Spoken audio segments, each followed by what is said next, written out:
कक्षा 12वीं विषय लेखा शास्त्र इकाई 1 का यह पहला अध्याय चल रहा है, साझेदारी फर्मों का लेखांकन आधारभूत सिद्धांत। आज हम आपको आहरण पर ब्याज की गणना कैसे किया जाता है इससे संबंधित क्रियात्मक प्रश्न समझाएंगे। प्रश्न इस प्रकार से है, विपिन एक फर्म में साझेदार है, वर्ष के दौरान उन्हें 6,000 रुपये का आहरण किया। आहरण पर ब्याज की दर 10% है। आहरण पर ब्याज की गणना निम्न परिस्थितियों में कीजिए। यहाँ पर 3 परिस्थितियाँ दिया गया है। पहला परिस्थिति है जब आहरण प्रत्येक माह के मध्य में किए हो, जब आहरण प्रत्येक माह के प्रथम दिन किए हो और जब आहरण प्रत्येक माह के अंतिम दिन किए हो। इस प्रकार से 3 परिस्थितियाँ दिया गया है और तीनों परिस्थिति में विपिन के द्वारा किए गए 6,000 रुपये आहरण पर ब्याज की गणना करना है।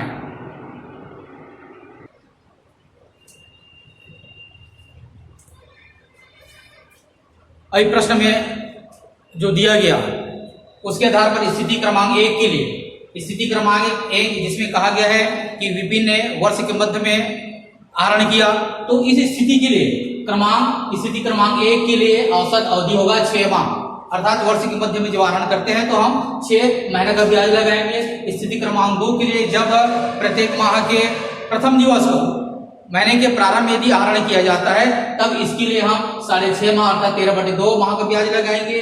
स्थिति क्रमांक 3 के लिए, स्थिति क्रमांक 3 दिया गया जब प्रत्येक माह के अंत में आहरण किया जाता है तो ऐसी स्थिति में हम 5.5 अर्थात 11/2 माह का ब्याज की गणना करेंगे। तो यहाँ पर ब्याज की गणना के लिए हमारे पास एक फार्मूला है। इस फार्मूला के आधार पर हम आसानी से ब्याज की गणना कर सकते हैं, आपको कोई परेशानी नहीं होगी। इस फार्मूला को समझना है, याद रखना है और फार्मूला में दी गई जानकारी को यदि हम यहाँ पर रख दें और हल करें तो आसानी से आप ब्याज राशि गणना कर सकते हैं। स्थिति क्रमांक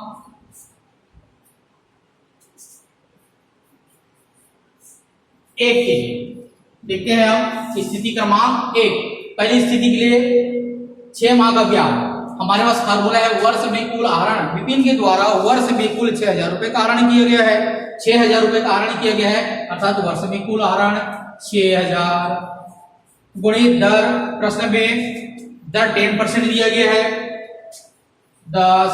औसत अवधि प्रथम स्थिति के लिए लिखते हैं, औसत अवधि है 6 माह बटे 100 गुणित 12। इस प्रकार से इसको हल करेंगे। 0 0 0 0 कट गया, 12 एकम 12, 12 पंचे 60, 12 शून्य। इस प्रकार से आहरण पर ब्याज बराबर यहां बचा 50 गुणित 6 बराबर 6 पंचे 30, 300 रुपया। विपिन को जो उसने 6,000 रुपये आहरण किया प्रत्येक माह के मध्य में, इसके लिए 300 रुपये उस आहरण पर ब्याज राशि देना होगा। अब हम देखते हैं स्थिति क्रमांक 2।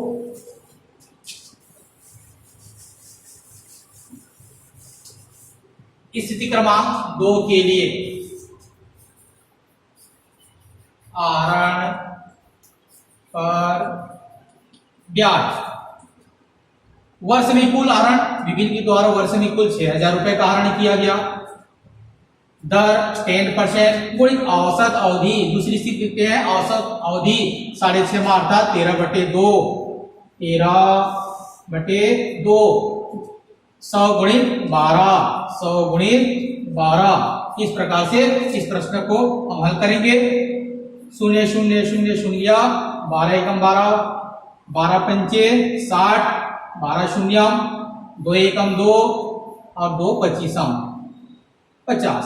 तो यहाँ पर बचा 25 गुणित 13, गुणा करेंगे 13 पंचे 65 का 5 बच गया 6, 13 दूनी 26, 26 और 6 हो गया 32, 325 रुपया।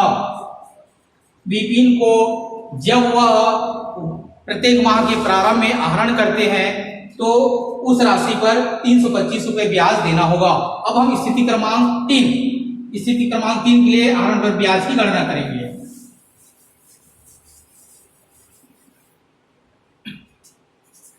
स्थिति क्रमांक 3 स्थिति क्रमांक 3 है जब विपिन प्रत्येक माह के अंत में आहरण करते हैं।